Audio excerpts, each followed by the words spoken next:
All right, we're back for another episode of Liberty Lately. Madeline, Kenney's going to be on one box, B. London on the other. That's me. Maddie, come on up here. Let's talk about this because we're going 3 straight losses, injuries. So there's actually been a lot going on with the Liberty lately. You just flew back in from Minnesota, so we'll start with the loss to the Lynx on Wednesday night. They fought hard for 40 minutes, down some of the key players on that team, so the effort was there. But that's now 3 L's in a row. First, talk about that rematch, championship rematch like atmosphere and what's going on with this team right now. Yeah, I was kind of surprised about the Lynx heading into yesterday's game because they all kind of downplayed the idea that this was a 2024 WNBA Finals rematch just because it was happening so late in the season. They felt like this game between the Liberty and Lynx should have been played way earlier in the season. In fact, instead of having to play them, 4 times in like a 3-week span. Yeah. So that was kind of like a weird scheduling miss that maybe WNBA schedule makers should pay attention to next year, next time around. But the vibes after the loss were actually overwhelmingly positive for the most part. I think Sabrina Ionescu said something along the lines about how this was, you never want to lose, but you can live with this kind of loss, just knowing they're so shorthanded and the fact that they were able to respond after having a really, really pathetic first half against Dallas where they just got absolutely embarrassed. And so I think, this was the right way to respond. They're going into Connecticut, obviously a team that is in rebuilding mode, two very winnable games for Liberty, even with all the injuries. So they're looking to kind of build off this momentum and hopefully wrap up this road trip with 2 wins. All right, when we talking about this game and you let's break down that comment from Sabrina because I saw in a lot of comments people a little upset because there's no such thing as a good loss. A loss is a loss. I get what she's saying. Down some of 3 of your, some of your top players and depth pieces. Break down to us why you think it was a good loss because like you said they hung in there for 40. What did we learn about this team shorthanded? I think the fact that they actually came out and played with high effort and they weren't being complacent. They started the game, they've had an issue all season with slow starts. This is very much a second half team. And we even saw that in the fourth quarter against Dallas and against the Lynx last night. But they started the game off aggressive. You had Marine Johannes getting really hot early. She had 8 points in the first quarter alone. Um, they played with like a smaller lineup. It really worked with them to push the pace. And so I think that what Sabrina is trying to get at is that, after they had a 40-minute team meeting after the Dallas loss because they just got absolutely embarrassed by a team that they had no business being embarrassed by, they were able to regroup and respond in the right way that they needed to. And so I think that's why Sabrina says you can live with this. And then also, what happened in the fourth quarter? The Lynx were up by 15 and over a 2-minute span, the Liberty cut a 15-point deficit to just 4 points with a minute to go. Obviously, the Lynx were able to hold on and survive, but I think the fact that the Lynx are at full strength and they allowed the Liberty to get in within 4 points late, and the Liberty without Breanna Stewart, Kennedy Burke, Niara Sabali were able to, kind of never get out of the game, so to speak. Let's talk about this 40-minute team Mhm. meeting a little bit more. One, if there are any details you can give us from it. 2, do you think it worked? And I guess 3, if you're the defending champions of the league, do you feel as though you need a 40-minute team meeting? Is there something even deeper there than just being down 3 of your top players and not playing hard? I think that Sandy's been critical of this team's effort multiple times this season, Mm. and anytime that you have to question a team's heart and effort, I mean that those are 2 things that you can control on a day-to-day basis. Obviously, we're all human. You have days where you maybe don't have it, but it's the fact that you can't allow that to have a ripple effect and not be able to allow yourself to be picked up by your teammates. And so they needed that. They needed that meeting. I mean, the way that they came out, they looked like they didn't even prepare for Dallas in that first half. They just got absolutely obliterated. It was embarrassing. I mean, I wrote, embarrassing doesn't even cut it to describe what that was. And so I think that that was kind of a moment to look in the mirror, reflect, realize that there is a certain standard that they have to play with moving forward. And they can't just take a they can't overlook any opponents. They can't just take opponent like the Wings or even the Connecticut Sun that they have coming up, two teams that they should beat handedly, even though they're shorthanded. They have to take them seriously, and they have to take all these games seriously. And I think that the fact that they were able to respond, that's just really telling. I'm not too concerned that they had a team meeting, just because team meetings happen all the time over a course of a season. But I would have loved to be a fly on the wall in that meeting to know a little bit more of the details of what exactly said. But I was told that the message that Sandy was trying to get back is we have to be better than this. This is not how a championship team plays. And it was all about, controlling the controllables. You can't control the officiating, you can't control the injuries. You have to accept what the game kind of gives you, but you can control effort, you can control communicating on defense, you can control on KYP and all of that. And so those were kind of some of the basics that were, put across over the last 3 days. Yeah, it puts them in a terrible situation because you have to embrace the adversity and control what you can control. But it's hard to control the game when you're down. Breanna Stewart, Niara Sabally, and Kennedy Burke. Kennedy Burke is having a career year, and yeah, it's only what eight point something points per game. But when you get that type of spark or play or that depth piece playing with confidence, then that allows you to be a deep team that can kind of withstand these injuries. So when we talk about those three that are down, is there anything you can kind of give us in terms of an update on those injuries? And how do you think this team is going to be able to play and win games without them, especially with this, I guess, this back half of the season being so deep in terms of talented teams that they're going up against? Yeah, I mean, let's start with the biggest name, Breanna Stewart. She avoided all major type of severe injury, which is good. There's no ligament damage, there's no structural damage, but she does have a bone bruise. And bone Mm. bruises are extremely painful. It can lead to swelling, and so basically she's out indefinitely. They don't have a timeline on when she might return. They're hopeful for the end of August. And hopefully she can get a few reps in before playoffs just so she can kind of rediscover her groove and be in the right situation heading into the postseason. But the Liberty have been open about this all season. Their priority is having players available in the playoffs. The seeding, yes, it matters to a degree. And yeah, winning regular season series against teams which obviously have tiebreaker potential is important as well. But I think this team has dealt with so many injuries that they just don't want to take any chances. So they're going to be extra cautious when it comes to how they reintegrate Breanna as she continues to get better and work out on this bone bruise. Niara Sabally and Kennedy Burke are supposed to both be out for like 2 to 3 weeks. Kennedy Burke has a right calf strain.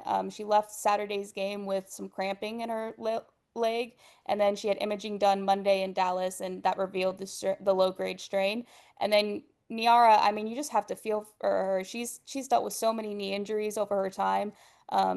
It's just she wakes up every day and she's dealing with knee discomfort. Like that is her reality.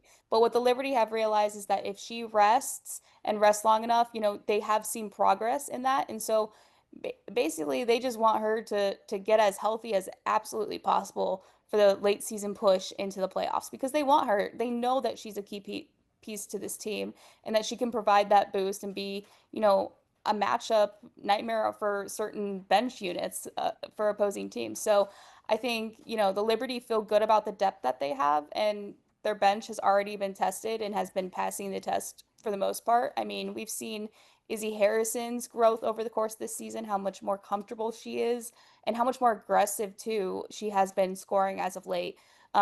Marine is another one, and Leo Fibich. I mean, there's so many players that have stepped up at critical times this season. And so I think that overall, this team is facing a lot of adversity, but this is kind of you can go two ways, right? You can either face adversity and break down, or you face adversity and you get better. And I think that meeting was kind of a wake-up call, and we're seeing them progressively, make steps forward and hopefully set themselves up for, a better late season push into the playoffs. Yeah, I mean they play the Lynx three more times, and the way you're breaking it down is Crazy. they still may be down two or three good players or good pieces when Hmm. they play those 2 to 3 times. So if they get to the playoffs, they're healthy, they make that push. If there's a rematch in the championship game, it's almost like they'd be seeing each other for the first time with who these teams really are because the Liberty have to get healthy and have these key pieces on the court. And I'll have a story about this later today too, about the fact that standing could very well be in play. Because Yeah. the Lynx, with them being healthy and stuff, then they might get home court advantage. And the final season this year is going to a 7 game series. And so that does matter. And the Lynx have a really good home court advantage, just like the Liberty too. And so, Liberty are still several games behind the Lynx in the standings, but not having a full strength roster and having to play Yep. them basically back to back to back in a 3 week span. There's a few games sprinkled in between some of those meetings, but you know what I mean. Yep. Like Yep. Yep. it kind of puts the Liberty at a disadvantage at a certain degree, but no excuses. It's part of the way that cookie crumbles, I guess is how they say it. Absolutely. If I'm the 10th, 11th, 12th person on this roster, this is my opportunity to shine. I'm gonna be like, Hmm. I don't know if you've seen what's that movie with Ben Stiller and Richard Seymour Hoffman. Along Came Polly. I'd be shooting it from the numbers or the logo, making it Yeah. rain out there. We talk about the injuries. There could be some reinforcement that has touched down in New York. Emma Meesseman. How is she going to fit in the on the Liberty roster, and when do you think that she's going to really like see her first piece of action? Yeah, so Emma Meesseman she arrived yesterday and she underwent like all the physical tests and medical examinations, which are just part of the standard operating procedure for a player that's going to get signed to a team. There are some roster gymnastics to a certain degree that the Liberty are trying to figure out right now. Natasha Cloud was questionable heading into last night's game, and if she wasn't able to play, they were going to potentially have to bring a hardship player in because they were going to be so low on players. They would have been down to 8 active players, which you're supposed to have technically 10 active players. There's obviously some wiggle room in certain situations. You can get away with having 9, but maybe this is an example of why WNBA rosters need to be expanded beyond the 11, 12 that we see now. But so there's some things that they have to figure out in that realm. They also have to waive a player because right now they do have 12 players under Mm. contract, and 12 is the max amount of players that you can have. So they will be waiving a player before they can sign Emma. I'm told that they're trying to figure out if Emma can be in Connecticut with them as soon as Friday, but I don't know if she would necessarily be playing. She just got off of a plane just yesterday. She's probably jet lagged. Obviously you probably want to get a little bit of reps with the team. So she does have a lot of familiarity with these players and with Sandy or like other player coaches and stuff. But I think there is, a certain level of wanting to, okay, let's get her in, let's like integrate her. But she makes this team better offensively and defensively on paper, at least. I mean, the way that she can just space the floor. She's a reliable offensive weapon. I mean, she was a Finals MVP off the bench in 2019. Which is crazy when you think about it that way. And defensively, she can guard multiple positions, and it just kind of fortifies that interior defense. Between her, JJ, Breanna Stewart when she's healthy, they just have a lot more size, and it gives them a lot of lineup optionality, which is really exciting if you're Sandy Brondello, especially having seen, what some of these bench players have Yep. been able to do, like an Izzy Harrison, who's really grown into her role and has started to thrive, coming off the bench and playing more of a 4 than a 5, but that's where that is her natural position. And so, I think Emma's a huge pickup for this team. It makes a lot of sense on paper, but we'll see if it all comes together once she's finally here. I think she's in a great situation because she can kind of slowly integrate herself into the lineup and get and build up into terms of longer minutes. You say like she's Mhm. not going to be able to, you got to get some practices and all under your belt. But if you're able to play 5, 10 minutes, they're not asking for that many minutes, and you can kind of just take what you've learned on the practice court, and kind of use those 10 minutes to use that and to get that chemistry going since she already knows and is already familiar with a lot of these players. So I'm kind of anxious to see how she kind of comes along and towards the end of the season where she's at in the roster and the rotation. Final thought, Maddie. Go ahead, finish this off here for Liberty lately. Finish this off. Go mad on us. Go mad on us. Okay. Well, all I'm gonna say is that, I have a few good stories coming out. I have a Q&A with an assistant coach, kind of give you a little bit background on her career, how she's gone from coaching in college to coaching in the NBA, and now she's in the WNBA. I have that coming up. I think that this is going to be a good weekend for the Liberty. I think they'll be able to pick up two back-to-back wins.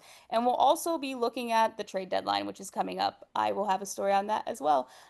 Just kind of looking at it from a league-wide perspective on what might actually happen. There's a lot of unknowns. This could either be a really exciting trade deadline or it could be a really boring one. And there's a lot of reasons why that is, and I will get to all of that in my story.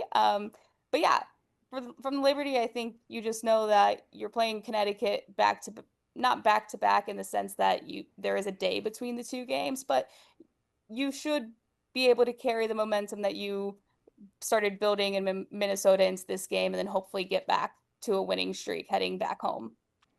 Speaking of just getting back home, you just got back home and you got Like, 3 articles coming literally. out.